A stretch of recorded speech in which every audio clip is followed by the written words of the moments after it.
बस नाम रहेगा अल्लाह का जो गायब भी है हार। అందరికీ జై శ్రీరామ్, జై హిందూ. నీట్ లీకేజ్ బాధ్యత వహిస్తూ కేంద్ర విద్యాశాఖ మంత్రి రాజీనామా చేయాలి. ఇది మన ఇండియాలో ఉన్నటువంటి లక్షలాది మంది విద్యార్థుల యొక్క నినాదం. అవునా? ఎస్. ఇక్కడ మనం అసలు విషయం మాట్లాడుకుందాం. ఈ విషయాన్ని జంతర్ మంతర్ దగ్గర జరిగినటువంటి ధర్నాని మనం కంపేర్ చేసి చూసుకుంటే అసలు ఏమన్నా సింక్ అవుతా ఉందా? ఏం జరుగుతూ ఉంది? అసలు జై శ్రీరామ్ అనడానికి నోరు రాని ఒక హిందూ మత ద్రోహి, ఎప్పుడూ హిందూ మతాన్ని దూషించే ఒక దుర్మార్గుడు ఢిల్లీలో జరిగే ఈయన ఎవరు? సోనం హాంగ్ చుక్. ఈయన ఆమరణ నిరాహార దీక్ష పట్టిండు. ఎవరి ఆధ్వర్యంలో? సిజేపీ పార్టీ ఆధ్వర్యంలో ఈయన ఆమరణ నిరాహార దీక్ష పట్టిండు. అక్కడికి వచ్చిన తర్వాత అక్కడున్నటువంటి విద్యార్థుల ముందు జై శ్రీరామ్ అని ఎందుకు అనాలి అని చెప్పేసి వేరే మాట అన్నాడు. అదేందో మీరు ఒకసారి వినండి. జై శ్రీరామ్ బోలేంగే. मैंने बोला बोले भाई मैं जय संविधान बोलूंगा. जय संविधान. Thank you darlings. విన్నారు కదా? ఇటువంటి స్వార్థపరులు రెచ్చగొట్టి ఇప్పుడు సిజేపీ పార్టీ ఆయన అధ్యక్షుడు అనుకుందాం, ఎవరు? మన అభిజిత్ కూడా స్వార్థంతో. అభిజిత్ యొక్క బయోడేటా ఏంది? అభిజిత్ ఎవరికి పనిచేస్తూ ఉన్నాడు? అభిజిత్ పార్టీ పెట్టినప్పుడే ఆయన వెనుకాల ఎవరెవరు సపోర్ట్ చేసిండ్రు?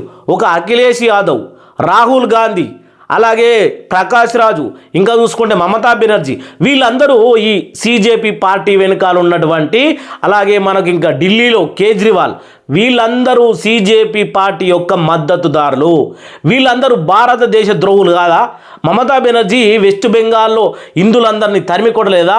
ప్రకాష్ రాజు ఎప్పుడు కూడా హిందూ దేవాలయాలను, రాముణ్ణి కించపరుస్తూ మాట్లాడా? ఇదే ఢిల్లీ కేజ్రీవాల్ ఢిల్లీలో హిందువుల మీద దాడి జరిగితే కనీసం ఒక్క ఎఫ్ఐఆర్ కూడా కానియలేడు. మరి ఎవరు ఇక్కడ ఈ సిజేపీ పార్టీ, ఈ యొక్క అభిజిత్, వీళ్ళందరూ ఎవరు? అలాగే ఇప్పుడు ఈయన గురించి మాట్లాడుకుందాం. ఎవరైతే ఆమరణ నిరాహార దీక్ష పట్టిండో ఆయన గురించి, సోనం హాంగ్ చుక్, ఈయన గురించి క్లారిటీగా మంచి స్పష్టంగా చెప్తా. ఈయన ఆమరణ నిరాహార దీక్ష ఒక నాటకం. ఈయన ఎక్కడ పుట్టిండు అనంటే, ఈయన పుట్టింది ఫస్ట్ ఆక్రమిత కాశ్మీర్లో. ఆర్టికల్ 370 రద్దయిన తర్వాత మన భారతదేశంలో ఉన్నటువంటి కాశ్మీర్ను మన భారతదేశంలో విలీనం చేసుకున్నాం. అంతకుముందు ఈయన చేసినటువంటి పనులు మనం చూసుకుంటే, ఈయన చదివినటువంటి చదువు ఇంజనీర్ విద్య, అలాగే ఒక విద్యా సంస్థ కూడా స్థాపించిండు. తర్వాత పర్యవేక్షవేత్తగా కూడా, సామాజిక కార్యకర్తగా కూడా ఆ ప్రాంతాల్లో విద్యా సంస్కరణలు కూడా సృష్టించిండు. మంచి పనులు చేసిండు. కానీ ఆర్టికల్ 370 రద్దయిన తర్వాత ఈయన ఏ పనులు చేయలే. ఓన్లీ ఇండియాను నాశనం చేయాలి, ఇక్కడ ఉన్నటువంటి హిందువులకు లొల్లి పెట్టాలి అనే ఒక ముఖ్య ఉద్దేశం ఈ యొక్క సోమన్ హాంగ్ చుక్ ఈయనకు ఉన్నటువంటి ఉద్దేశం. ఈయన వయసు ఇప్పుడు 59 సంవత్సరాలు. ఈయన పుట్టిందేమో జమ్మూ కాశ్మీర్లో.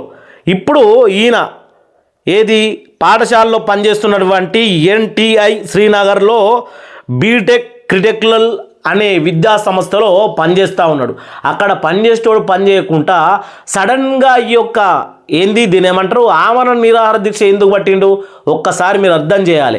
మొన్న పాకిస్తాన్ ఆర్మీ హిందూ జలాలు ఇవ్వకపోతే భారతదేశాన్ని అగ్నిగుండంగా మారుస్తాం, భారతదేశంతో మేము యుద్ధానికైనా సిద్ధమని మాట్లాడిండ్రు. కనబడతలేదా? వీళ్ళందరూ ఎవరెవరైతే నేను చెప్పిన ప్రకాష్ రాజ్ కావచ్చు, అభిజిత్ సింగ్ కావచ్చు, ఈ యొక్క సోనం హాంగ్ చుక్ కావచ్చు, వీళ్ళందరూ దేశద్రోహులు. అందుకే విద్యార్థులను రెచ్చగొట్టి ఢిల్లీలో ఒకసారి వీడియోలు చూడరి, ఎంత ఘోరంగా ఢిల్లీలో విద్యార్థులు దెబ్బలు తింటా ఉన్నారు అనేది చూడండి ఒకసారి. వీళ్ళందరినీ రెచ్చగొట్టి ఢిల్లీకి రప్పించి పోలీసులకు మన విద్యార్థులకు అసలు నిజంగా చూస్తూ ఉంటే ఎంత ఘోరంగా ఉందో చూడండి. మరి ఇప్పుడు మీరు ఒక్క వీడియో చూసిరు కదా, తర్వాత నేను 2-3 విషయాలు చెప్పిన తర్వాత ఇంకో వీడియో చూడాలి మీరు. అయితే ఇక్కడ ఏం చేసిరు వీళ్ళంటే, కాకరోజ్ జనతా పార్టీ భారతీయ వ్యంగం రాజకీయ ఉద్యమం. ఏది ఉద్యమం అంటే ఇదే ఉద్యమం. భారతదేశాన్ని నాశనం చేయాలి, హిందువులను చీల్చి చెండాడాలి. జై శ్రీరామనని ఈ యొక్క కాకరోజ్ పార్టీ నీకు ఎవరు సపోర్ట్ చేస్తారు? అభిజిత్ సింగ్ బాగా ఆలోచన చేయాలి. అయితే అభిజిత్ సింగ్ను వీళ్ళు ఒక ఏమంటారు బక్రాలాగా వాడుకుంటా ఉన్నారు.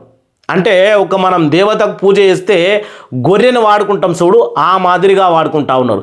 ఎవరెవరు వాడుకుంటా ఉన్నారు అంటే, ఇప్పుడు ఈ ఢిల్లీలో జరుగుతున్నటువంటి ఉద్యమానికి అభిజిత్ సింగ్ పార్టీని వేదికగా పెట్టుకొని ఈ ఆంగ్ చుంగ్ అనేటోడు ఒక్కోడు, ప్రకాష్ రాజ్ అంటోడు ఒక్కోడు, ఇంకా దీనికి తోడుగా వచ్చింది మమతా బెనర్జీ, ఆ మేడం ఒక్కటి, కేజ్రీవాల్ కూడా వచ్చిండు, రాహుల్ గాంధీ ఏం మాట్లాడిండు ఒకసారి చూడురి.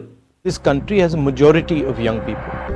Prime Minister Modi is the most anti-youth Prime Minister India has ever had. The boys and girls who are walking the streets of Delhi are not criminals. Rahul Gandhi చూసిరు కదా, ఇట్లా భారతదేశానికి హిందూ మతానికి వ్యతిరేకంగా ఉన్న ప్రతి ఒక్కళ్ళు ఈ కాకరోజ్ పార్టీకి తొత్తులు. ఇప్పుడు కాకరోజ్ పార్టీ వెనకాల ఎవడైనా ఉంటాడా? కాకరోజ్ పార్టీ అంటేనే భారతదేశాన్ని చీల్చి చెండాడడానికి వచ్చినటువంటి కాకరోజ్ పార్టీ. మరి ఇందులో ఈ యొక్క అభిజిత్ సింగ్ వెనకాల ఉన్నటువంటి మొత్తానికి మన భారతదేశాన్ని, మన భారతీయ హిందూ మతాన్ని గౌరవించే ఒక్క వ్యక్తినైనా చూపించారు. మరి అసలు ప్రకాష్ రాజ్ ఉన్న దగ్గర ఆడెవడు, ఈ మన మమతా బెనర్జీ కావచ్చు, ప్రకాష్ రాజ్ కావచ్చు, ఇంకా చాలామంది ఉన్నారు కదా, అఖిలేష్ యాదవ్ కావచ్చు, వీళ్ళందరూ ఎవరు పాకిస్తాన్ తొత్తులు.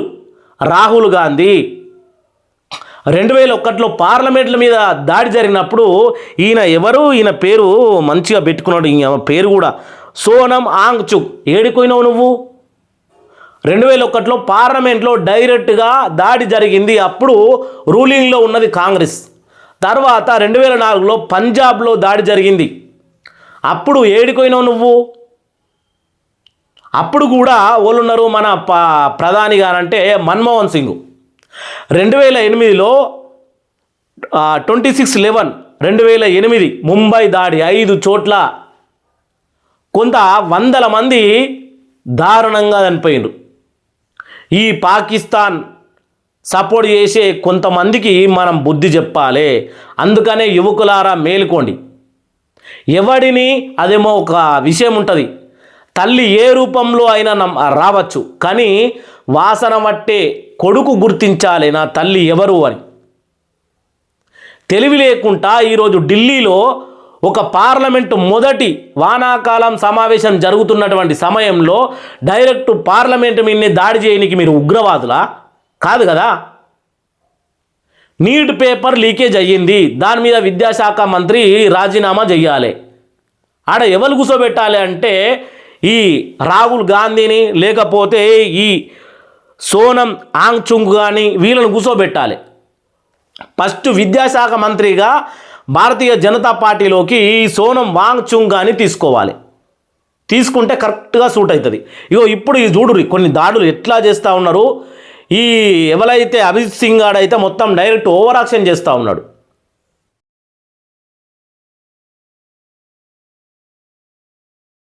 చూసింది కదా, నిజాలు అదేమంటారు చూడు, అధర్మము అతివేగంగా పరిగెత్తిన ధర్మము మెల్లిగా నడుచుకుంటూ వస్తుంది, కానీ చివరికి గెలిచేది మాత్రం ధర్మమే. అది గుర్తుపెట్టుకోవాలి. ఈరోజు సోషల్ మీడియాలో మొత్తానికి హిందువులను ఎవరికి వాళ్ళకు తెలియకుండానే ఒక దేశానికి శత్రువులాగా మార్చేసిండ్రు. देश का भविष्य है, ये संसद उन्हीं का है, किसी की जागीर नहीं है. आप डिस्कस करने के लिए राजी नहीं है और बच्चों पे आप टीयर गैस कर रहे हो और उनकी पिटाई कर रहे हो. किस लिए? बच्चे हमारे. ప్రకాష్ రాజ్ నీ అటువంటి ప్రకాష్ రాజ్ కానీ ఈ కాకరోజ్ జనతా పార్టీని కానీ ఈ అఖిలేష్ యాదవ్ కానీ ఈ మమతా బెనర్జీని కానీ రాహుల్ గాంధీని కానీ ఇటువంటి వాళ్ళు ఎవ్వరిని కూడా అసలు హిందువులు ఎప్పుడు కూడా క్షమించకూడదు. 2008లో ముంబై అటాక్ను ఒక్కసారి గుర్తు చేసుకోండి మీరు. అప్పుడు ఎవరున్నారు? మన్మోహన్ సింగ్ ఉన్నాడు. మన్మోహన్ సింగ్ ఆ నైట్ ఎక్కడున్నాడు? పాకిస్తాన్లో ఉన్నారు వీళ్ళంతా. ఇక్కడ టెర్రరిస్టులు అటాక్ చేస్తూ ఉంటే మన భారతీయులు మారణ కాండలో చనిపోతూ ఉంటే వీళ్ళందరూ పాకిస్తాన్లో ఉన్నారు. సిగ్గుండాల భారతదేశ గడ్డ మీద పుట్టిన దానికి. ఇంకా వీనికి అవార్డులు ఎప్పుడెప్పుడు వచ్చినాయంటే అవార్డులు పొందిన ఘనత అయింది అని మాట్లాడుతూ ఉన్నారు. ఈ ఆంగు చుంగు గాంధీ వీనికి వచ్చినటువంటి గ్లోబల్ అవార్డు ఫర్ సైబ్నల్ ఆర్టికల్ అంటే ఇది 2017లో వచ్చింది. ఇది మనం ఇచ్చింది కాదట, మరి చైనాకు సంబంధించినటువంటి ఒక సంస్థ ఇచ్చినటువంటి అవార్డు. మరి ఎవడికి పనిచేస్తూ ఉన్నాడు? చైనాకు, పాకిస్తాన్కు, ఇండియా కాదు ఈ ఆంగ్ చుంగాడు పనిచేసేది. ఇంకోటి ఫ్రెండ్ ఎం ఫ్యాక్టరెడ్ అవార్డు 2016లో వచ్చింది. ఇంకా 3వ award Rolex award for enterprise 2016లో, ఇది కూడా రియల్ హీరోస్ అవార్డు 2008లో. వాస్తవానికి నీకు ఇవ్వాలి రియల్ హీరో అవార్డ్స్. 2008లో ఏడున్నవరో వాడుకావు నువ్వు. 2008లో ముంబైలో మొత్తము శవాల కుప్పలు గుట్టలుగా పడి ఉన్నాయి. అప్పుడు అమరణ నిరాహార దీక్ష చేయలే. ఈ ప్రభుత్వం వెంటనే రాజీనామా చేయాలి, ప్రధాని మన్మోహన్ సింగ్ దిగిపోవాలి, ఈ ప్రభుత్వం కుప్పగూలాలి, హిందువులు ఈ రకంగా చనిపోతే ఎట్లా అని ఆ రోజు నువ్వు దీక్ష చేయలేవు. ఆ రోజు అదే నీకు 2008లోనే అవార్డు వచ్చింది కదా. చదువుకున్న బుద్ధిమంతులందరూ ఒక్కసారి చూసుకోండి మీరు. ఇంకా అశోక పెలోప్రేపర్ ఏందని ఈయనకి వచ్చిన అవార్డులు పెద్ద ఉన్నాయి. ఇంకా అశోక ఫెలోషియర్ ఫర్ సోఫియల్ ఇదొక అవార్డు వచ్చింది. ఎంటర్ ఎగ్జిబిషన్ సిర్ 2022లో రామన్ మేఘాసే పురస్కారం 2018లో వచ్చింది. మొత్తానికి 9 అవార్డులు పొందినటువంటి మన మహానుభావుడు మొత్తానికి హిందూ మతద్రోహి. ఇప్పటికైనా గుర్తించుండ్రి. ఢిల్లీలో జరిగినటువంటి దాడులకు బాధ్యత వహించాల్సింది మొత్తానికైతే కాకరోజ్ జనతా పార్టీ అభిజిత్ సింగ్ నువ్వు వహించాలి. తర్వాత ఈ హాంకు ఈయన పేరు వల్కనీకి కూడా వస్తలేదు, సోనం హాంగ్ చుక్ నువ్వు వహించాలి. నీ వయసు 70 సంవత్సరాలు, ఇంచుమించు 70 సంవత్సరాలు నీ వయసు. 70 సంవత్సరాలలో ఒక్కరోజు కూడా నువ్వు ఎక్కడ కూడా ఏ వార్తల్లో కూడా కనిపించలే. నీకు ఇప్పుడు ఎందుకంటే పాకిస్తాన్కు హిందూ జలాలు కావాలి కాబట్టి పాకిస్తాన్ ఆర్మీ చీఫ్ ప్రకటించింది కాబట్టి ఇండియాను అగ్నిగుండంగా మారుస్తామని ఈరోజు ఢిల్లీలో అగ్నిగుండంగా మార్చినవు. ఇది పాకిస్తాన్ నుంచి నీకు ఎన్ని లక్షలు ముట్టినాయి, ఎన్ని కోట్లు ముట్టినాయి అనేది నిన్ను అరెస్ట్ చేస్తే అర్థమవుతుంది. హిందూ మత ద్రోహులందరినీ అరెస్ట్ చేయాలి. ఫస్ట్ ఈ ప్రకాష్ రాజ్ గారిని అరెస్ట్ చేయాలి. అందరికీ జై భారత్, జై శ్రీరామ్.